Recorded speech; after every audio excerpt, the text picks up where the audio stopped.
কন্যাদান নৈব নৈব চ। বর্তমান সমাজে একটা মেয়ে একটা ছেলের সমতুল্য সব কাজ করতে পারে।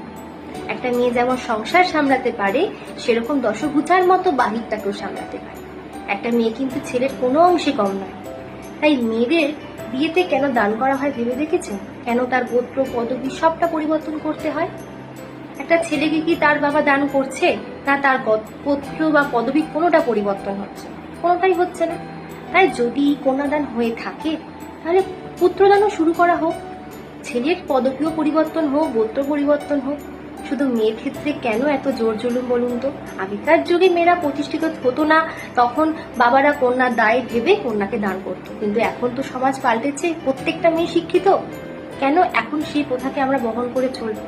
যদি সবটা করতে হয়, সমানই করা উচিত। তাই বলি, কন্যাদান পদবী পরিবর্তন, গোত্রান্তর নৈব নৈব চ।